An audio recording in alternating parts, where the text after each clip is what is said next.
Ryan here from Full Body Athletics, most importantly, Upgrade Mentality. Welcome to another exciting episode here with my man here. Let's go with the intro. Hello, I'm here today with Ruben Sa Pimentel, the owner of Montreal's most up-and-coming restaurants, Julian's Comptoir. Along with Danny, his partner, Julian has become a staple in the popular borough of Montreal and is enjoyed by all that show up and is one of the top-rated restaurants for takeouts on Uber Eats. More than anything, Ruben Sa Pimentel is also my brother and one of my idols growing up. Big bro, Jgidou, welcome to Upgrade Mentality, my man. What's up, Jgidou? Guys, for you guys that know or don't know, Ruben is my big bro. Okay, we're 5 years apart. Okay, so growing up, he's one of those guys I always looked up to, obviously being a smaller brother and younger brother. I invited him to the show today because he has a lot of insight in the restaurant business. He's a great entrepreneur. His restaurant is spoken about in everybody's mouth every time somebody goes to the restaurant. So Ruben, let's go here with the first question. Yes, sir. Tell me about yourself, for people that don't know you, your background, where you come from, where you grew up. Well, obviously you're my brother. We grew up, born in Montreal, both of us, from a small family, and surrounded. When I say small family, I mean small family because I only have one brother, but we have a huge family. Growing up, all my cousins and aunties in Montreal. We're about over 26 cousins, so you can imagine the parties. But yeah, so just a regular guy, man. Growing up in Montreal, went to French school, grew up loving sports, being very active, always moving around. Other than that, what can I say about myself? I mean, started working super young in a restaurant business at 15 years old, and here I am, 36, owner of my own little spot.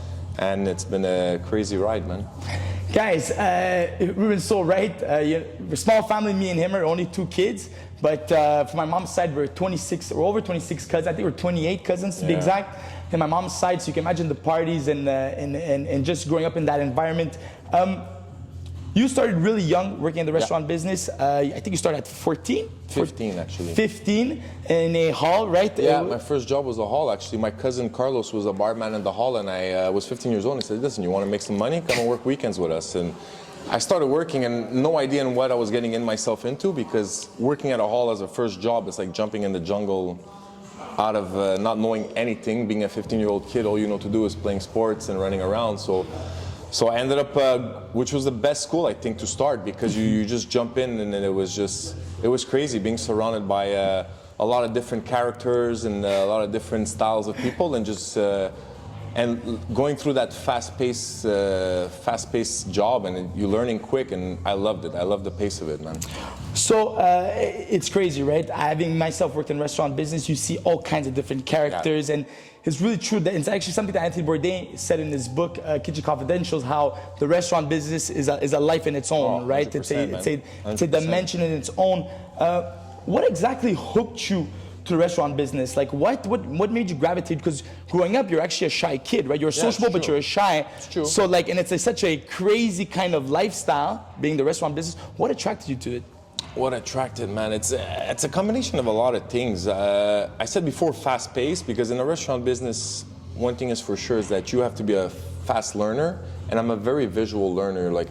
So I think in the restaurant business, one thing is for sure is that you grow up very fast, you become very mature. And I think at 15, starting in a hall, is that I realized that you can't be the shy guy anymore. You need to put your foot down. And growing up in different places, in different working environments, I realized that what got me hooked, I think it's the team spirit that comes with it, and the team spirit, and having a lot of colleagues that you build crazy relationships with, and also it's a business that you never stop learning. Also, the restaurant business, and what motivated me also is obviously money-wise. Growing up as a kid, a fast way to make money is becoming a waiter, and when I was 15, I said, okay, let me try for that, and then I had goals in life to, obviously when you're young, what do you want to do? You want to buy a car, and then after that you want to buy a house, and all these things which you need money. So that's one thing that I worked hard for, was for my money. And I mean, don't get me wrong, it started like that, but I mean, it's not all about money. It's all about, like, I guess when you feel comfortable in something, and I just felt comfortable as the years were going on in the restaurant business. I just realized that this is it, man. This is maybe my calling point, you know? You know, it's so funny that you said that, Ruben. You mentioned the teamwork, and it's so true. Having worked in restaurants myself and having seen people work in restaurants too, the one thing that they miss, even when they leave, it's that camaraderie, right? Where people like help each other, and after like a work day, you guys are like all together, you know, drink a beer, and you guys are like, wow, what a crazy day it was today, and like. You coming from a sports background just makes sense that you gravitated towards that, right? For sure. And in the restaurant business too, you're gonna have some guys that are leaders, some guys that are gonna be followers, and I mean, it's a combination of everything. And it's like you're all in the same boat for one thing. It's to serve the client, make the client have a great experience. And I think that's the difference between good waiters and bad. Is like if you're having a bad shift, you can't make your client feel that. You know what I mean? It's like, and some people go to restaurants because they want to just eat and leave, and some people want to conversate and be friends with the waiter. And I mean, a part of your job as being a waiter working in a restaurant business is being social. And I mean, if you don't want to be social, I understand, but maybe it's not for you. But I mean, that's one thing I did learn fast, is that you got to get used to a lot of different styles of people. And growing up in a big family, I learned a lot by knowing how to interact with different types of people, and that's it, you know. You're so right. It's funny how, like you just mentioned, right, the adapting to like a big family. Us coming from a big family, I think that really helped us being a super sociable creatures because of like the environment, and having to socialize with different very strong personalities, weaker personalities, but more strong than weaker, that's for sure. Oh no. And the restaurant business, hard-headed too. A lot of hard-headed. And the restaurant business, you gotta have a strong head, and you gotta have you gotta adapt to strong personalities. Ruben, you're owner of Julian's. Julian's Comptoir on Montreal. Everybody that eats there loves the place. How did you guys get started with Julian's? How did the idea came about? Okay, well, it's a long process because the idea started with a combination of different things. Well, first off, it was trying, how can I say this? Me and my partner Danny, we met at Tapeo, where we worked there for a lot of the years, and he worked there for 10, I worked there for about 5. And he was the manager there, and I remember working a lot with him and saying like, man, one day we have to open our little spot, one day we have to open this, those are always like ideas that you have, but I mean, when shit gets real, I'll give you an example. It's like one day Danny saw a locale that was for rent, like a place, and he said, listen, this restaurant's closing, we can purchase it for this much, whatever, what do you think? And I was like, whoa, right now? He's like, listen, this is what we talked about, are we gonna do it? One main goal that we wanted though is that we said, like, if we open up a spot, we want to do a day spot, because working in restaurants, the hard part of working in restaurants, I mean, if you want to, I find the hardest part is to work a lot of nights where you miss out a lot of things, especially if one day you want to have a family and stuff like that, and that's one of my goals in my life. And long story short, we started saying, okay, so if we're going to do a day place, it has to be a lunch or a cafe place. So it started like that, the idea. And then Danny had already started a vision board with a lot of different concepts of styles of places that he wanted, and then we put our ideas together. And how did it start? Like, I mean, we realized in Montreal there's a lot of same style of places, you know. Like, I mean, in the afternoon there's either dining places or fast food. There's not the in between, you know. And I think Julian's, what we bring is that in between, where we're super creative. We bring a lot of great ideas, but also we have comfort, we have healthy, we have. You know, if you want a cheat meal, we have the cheat meal. If you want to go safe, you want to go vegan, we have, you know, like we have a bit of everything from vegetarian. So true. You know, so that's it. I think that's the concept that we created. It's good for a lot of people. You can come with your boyfriend, your spouse, whoever, you know, and have your craving solved by the number of things that we have, different styles also of things that we have, you know.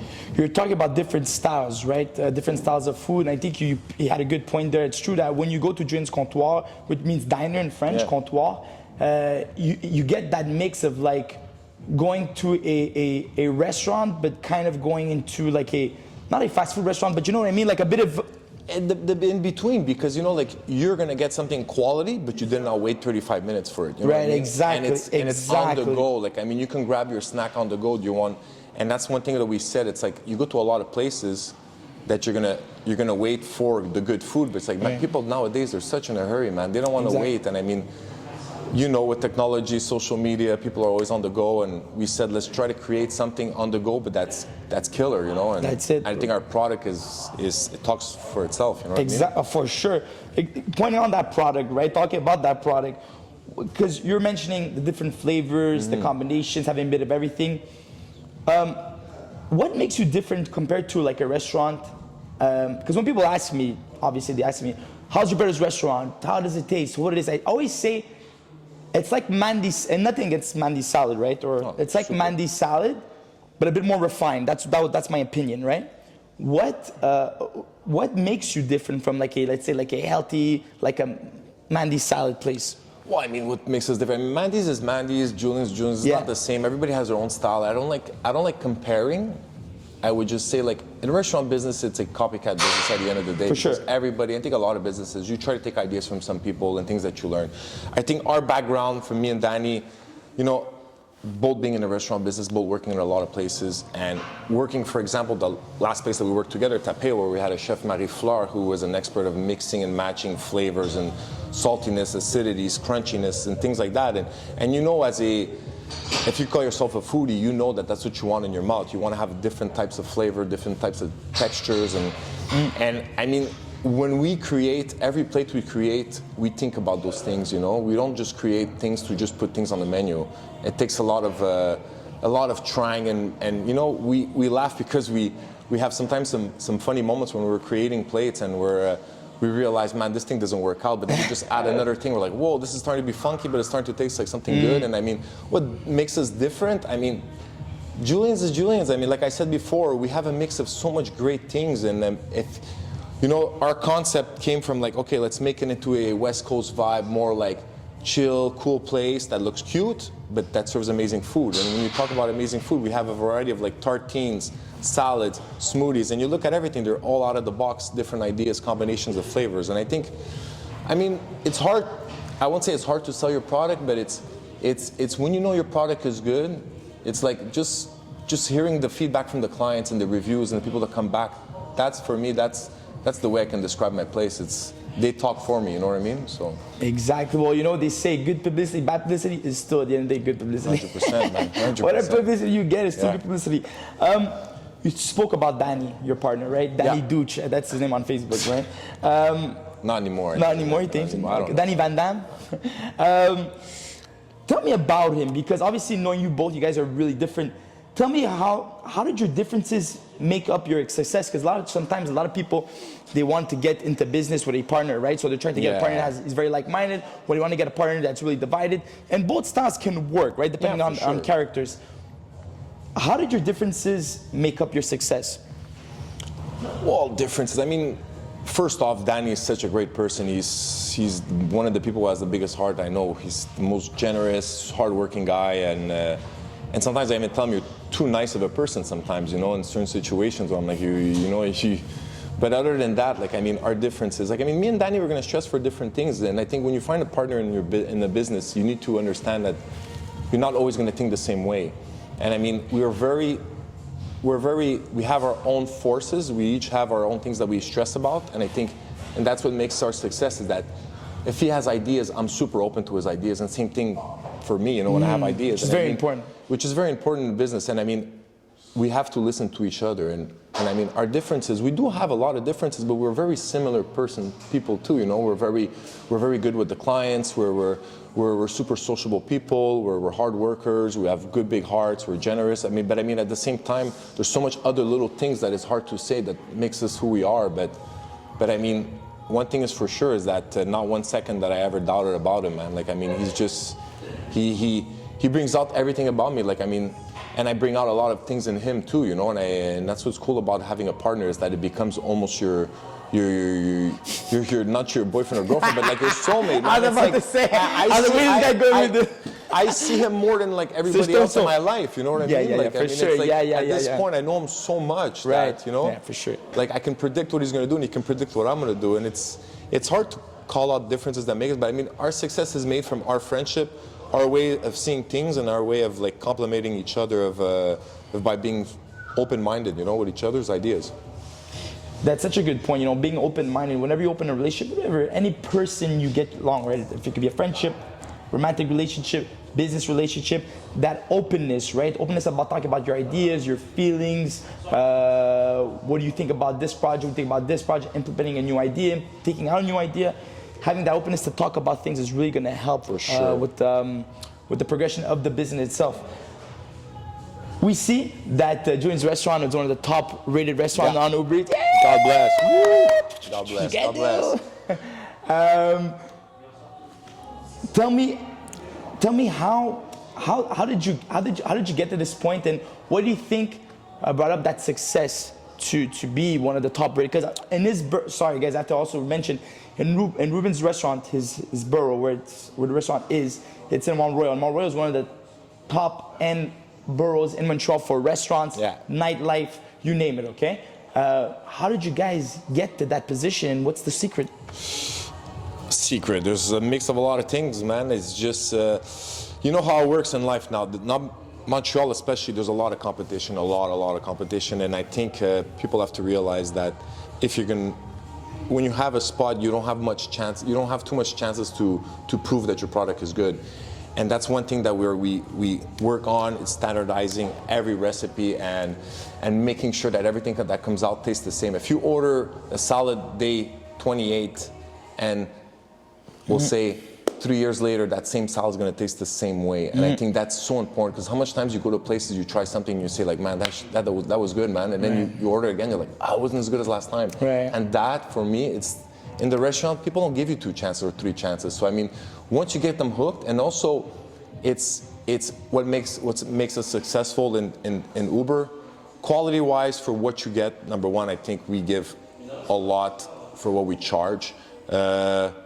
I mean, food-wise, it's fun, it's funky. Like I said before, you have a mix of everything. So, you know, you wake up one day, it's like, do you want breakfast or do you want a salad? Listen, I want breakfast, I want salad, so let's order. It's very rare you can get a place where you can order 3 different types of food at the same time, you know? Yes, you're right. If you order Asian, you order Asian. If you order fast food, you order fast food. But I mean, there's no, and us, we have that whole mix. We have brunch, we have lunch, we have, like I said, a mix of everything. And I think the success comes from the combination of all that, and also getting the feedback from the clients and responding to that, you know?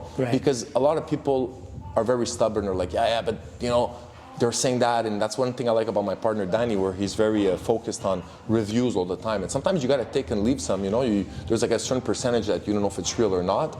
But I mean, when you get feedback, you got to use that as constructive feedback, and I think that's one thing we do. We adjust to our clients, you know? Right, for sure. Obviously, if you guys ever go to his restaurant, okay, one thing that always comes out when I tell them to go, and they always say, it's good, there's a certain flavor, and you always get that flavor, and like people crave that flavor, and that's what makes his restaurant really unique, is the fact that he has a specific flavor to like kind of like the mixture of all the foods, right? And people crave that flavor, and they always, it's like McDonald's fries, right? Or I mean, you can eat a Big Mac, you can eat a McChicken, but there's still like a spice in there that's similar. People are hooked to that, and that's exactly one of the reasons why I think that Julian's restaurant is very up and coming, and that's doing very well for itself. Ruben, we're Portuguese. We grew up in a Portuguese household. We come from the same parents, obviously. What would you say that mom and dad taught us younger in order for us to have success today? Because obviously I have my gym, Ruben owns his restaurant, and we're having success in our own domains. And what is something that you think, looking back when we were younger, that mom and dad taught us that like gave us the success, or a key to the success? For me, it's number one, hardworking, man. Hardworking parents. We had parents that were awesome parents. Like, I mean, they raised us in ways, like in a strict way, but yet in a super supportive way, and also being super hardworking. My parents worked 2 jobs all their lives. Well, you know, like, I mean, my parents, I mean, our parents worked 2 jobs, and you know, like growing up, you don't realize that when you're like 10, 11 years old. You just see your parents working, like, oh, there they go working. But I mean, you realize they're doing that for you. They're not doing that for them. They're doing that to have a, you know, like they're sacrificing their time. And I remember being a kid, my parents used to come home at like 5 o'clock from school, whatever. My parents used to come, and they used to leave 3 hours later to go work another job. And that they did that for years. And they have everything they have today because they worked hard at it. And also the value of money, man. Like, I mean, you know, like when you used to ask $10 to daddy, he didn't give you those $10 right away. It would be like a negotiation and be like, you know how much daddy worked for this? Why would you deserve this money? It's a sermon. And I think that's the best thing, because the value of money, man, and then you grew up with that in your mind. And I think that's one of the reasons why I am the way I am today, where it's like I mean, I grew up with parents that they weren't cheap. We had everything we wanted, but not right away. We had to work for it. Right. You know what I mean? So man, you went through that too. Yeah. Well, our parents were definitely. We had to work for every inch. You know what I mean? Like they weren't giving us freebies at all.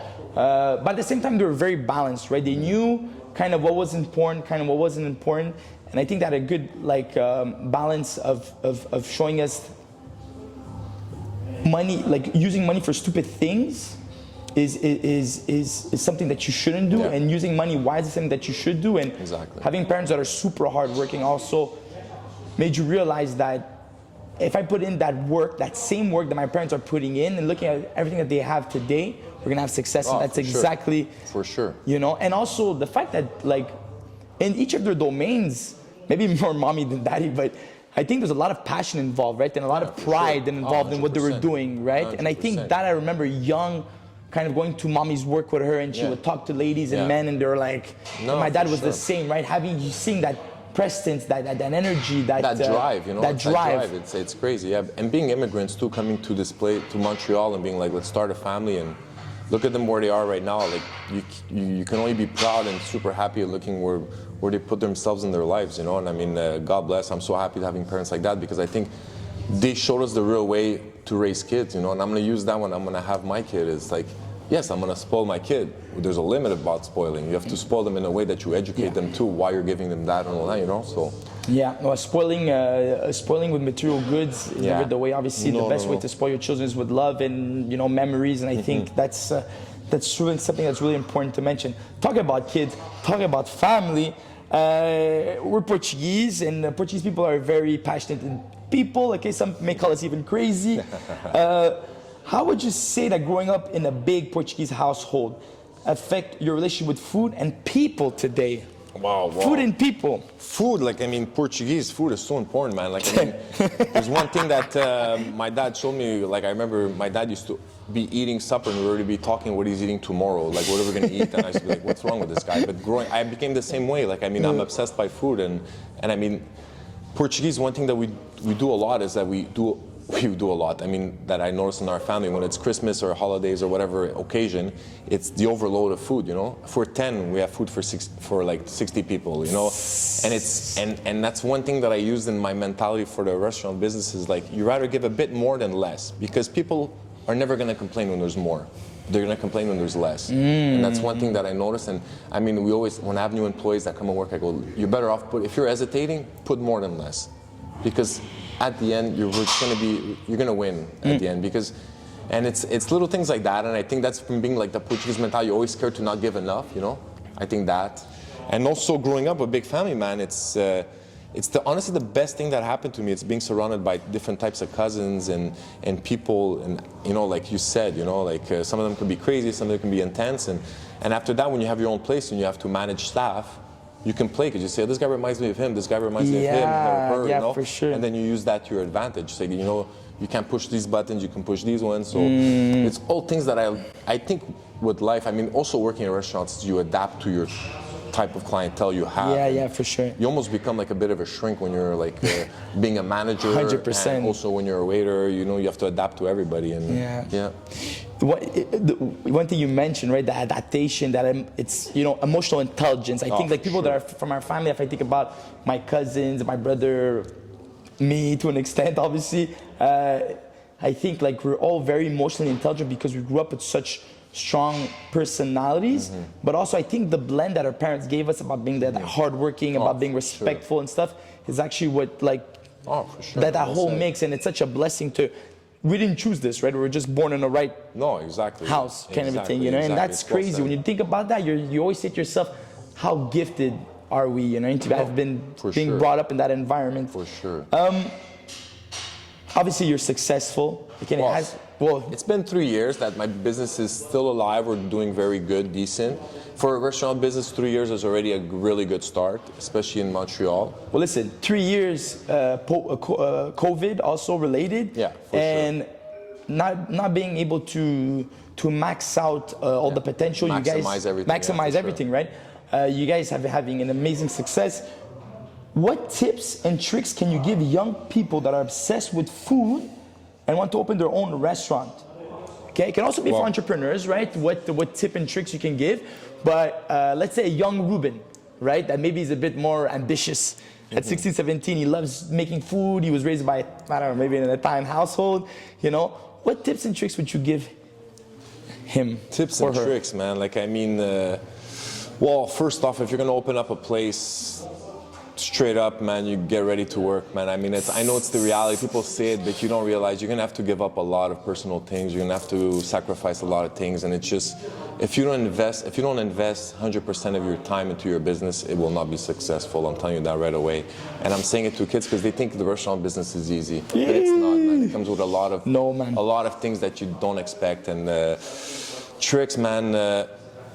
Well, I mean, if you're gonna open up a place, location is number one, man. Location, you need to have people walking in front of your place because that's free advertisement, man. You cannot be in a location like in the back of something. You need, your facade is your marketing, you know what I mean? So location number one. If you're gonna open up a place, make sure you have a small menu to start with, because I think you're better off starting with a really small menu and having, if you have 10 products, make your 10 products the bomb. And I think that's going to make you a better, easier to manage, because you have so much stress when you start, number one. Number two, if you're going to have 20 different things on your menu, but out of the 20 things, there's 10 of them that you're not even sure you like, why are you going to put in your menu? Start with something small, grow. And if you're going to open something also, one thing that I've been noticing a lot in Montreal, have a signature dish, man.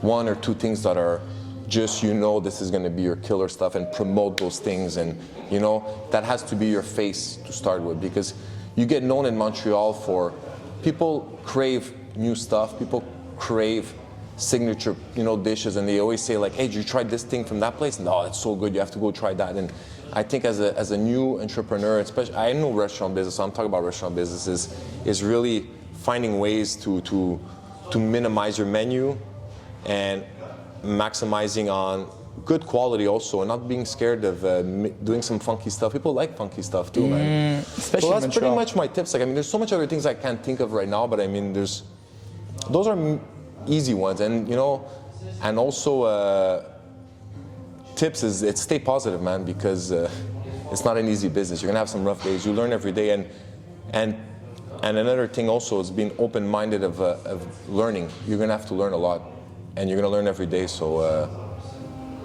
keep your mind open to get ready to learn, and don't be stubborn, you know? So 3 things that Ruben mentioned here, right? Number 1, hardworking. Right, you gotta work your ass off if you wanna open a restaurant or any type of business, right? Don't get it twisted, guys. Every business is the same, okay? Number 2, right? Maximize what you're gonna use, right? So don't do 40 dishes, right? Yeah. Stay small, right? So start small, that's in any business.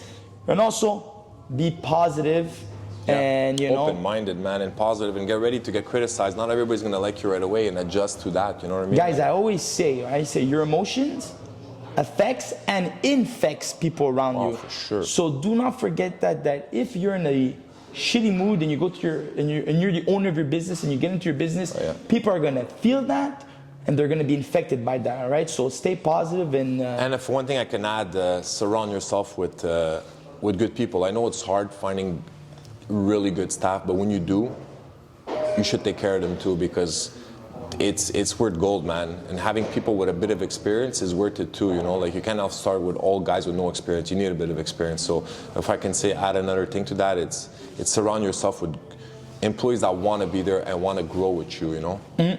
It's very important, guys. Surround yourself by people that are also positive, that are pushing you to go forward and not go backward, right? The restaurant business can be rough mentally, Ruben. We spoke about it before, right? How do you manage dealing with stress on a day? How do you get rid of the stress? Because obviously it can infect you, right? Like, like I mentioned. Like, I mean, how do I get? Well, one thing I try to do, and it's hard sometimes, but I try to do it. It's once I leave work, I leave work. Like, I mean, obviously, if I have duties to do after work, I have to think about work. But once I get home, just try to close the brain and be like, listen, I'm at home. Now it's time to give, you know, love to my girlfriend and to my family. It's like, I think also finding yourself escapes, you know, like I use sports, I use yoga, I use training. I play hockey 2-3 times a week, and for me that hockey, like all the stress you accumulate and then you go play hockey, I forget about everything, and I find, for me, that's therapeutic. It's not for everybody. Some people can be other things. Some people could be reading, going for walks. Me, it's sports. It drains me. It makes me tired. It makes me not want to think about work, and for me, that's one of my ways. I mean, I think it's amazing what Ruben just mentioned, talking about separating yourself from work, right? Yeah. Having boundaries is very important, guys. Understand that your girlfriend or your friends are not necessarily your psychologist when it comes to your work, right? And when you leave your work, let work and its emotions and its life there where it should be. And when you get home, it's a different identity in a way. Yeah. It's a different, obviously, if you're going through a really rough time, you want to share, that's a different thing. No, for sure. And talking about it too is good once in a while, but not bringing it all the time, the negativity at home. Exactly. You know, it's finding ways to not saturate yourself with, example, the stress and negativity, and bring it at home, and you know, giving it to your spouse or whatever, you know. Yeah, and also practicing sports, guys. Having an outlet, guys. You don't understand the importance. If you guys obviously follow me on Instagram or YouTube or whatever platform that I'm at, I always push the importance of exercising. I know for some people they think, oh, I have to look like Arnold Schwarzenegger. No. I'm talking about 3 times a week. You exert yourself physically 30 to 45 minutes in a good moderated for sure, man. heartbeat, heart rate, exertion, and and it will do you a lifetime of good. Reduces stress, reduces all causes of mortality, guys. What do you want best, okay? Also, the restaurant business must have taught you a lot of lessons. Like it's like we said, right? It's like a second. It's like the Bible for some people, right? What would you say is your number one life lesson taken from the restaurant life? Oh, it's hard to pinpoint one thing. Like, I mean, it's a mix of a lot of little lessons, but if I can try to think about one thing, it's hard. But I mean, the only thing I can say lesson, it's get ready to learn every day. I mean, like I said it before, man, be open-minded. Like, I mean, you can't start a business and have your ideas and that's it, man. You need to adjust to your clients. And if I can say lesson, it's really go day by day. Don't look too in front and learn from your mistakes, man. And it's very cliche, but it's so true in a restaurant business, man. You're gonna see, if you ever open up a place, you're gonna realize that sometimes things that you thought was gonna be easy are the hardest things, and the things that you thought were gonna be easy, it's the opposite. So it's just ways of using your time while you're there, and like I said, open-minded, go day by day, and get ready to learn every day, man. It's so funny you talk about day by day, Ruben. I saw an analogy the other day of imagine you're in a snowstorm, right? And it's dark outside, and you're in a snowstorm, and it was as two men that were walking in the snowstorm, and one man was walking behind the other, right, to try to cover himself from the snow, you know, walking like a bit like penguins. And one man said to the other, he said, I can't see myself going forward. I can't see myself going forward. And all the other man said is, he said, you know what the first step forward looks like, right? You can't see ahead from that. He goes, yes, that's what you take. Just take one step at a time. Exactly, man. And it's just take one day at a time, guys. Understand that life is a flow. You're going to have months that you're going to be really doing well, other months less well. Oh, for sure. Especially the beginning, it's you freak out. You doubt a lot about yourself, your business, and it's normal because, you know, it's not from one day to not everybody has a successful story where you open up and you're busy right away. When you open up, you're going to have your family, your friends are going to come, so you feel like you're busy. But then after that, your friends and your family stop coming because they get back to their regular life, and then you need to build your clientele, and it doesn't come from one day to another. So lesson is, it's normal to doubt yourself. Don't give up. Just stay focused on your goals and go day by day, you know. Ruben, 2 last questions here. Who is your inspiration, role model in life, and why? It could be a celebrity, it can be a family member, it could be whoever you want. My idol, Chuck Norris. No, not true. no.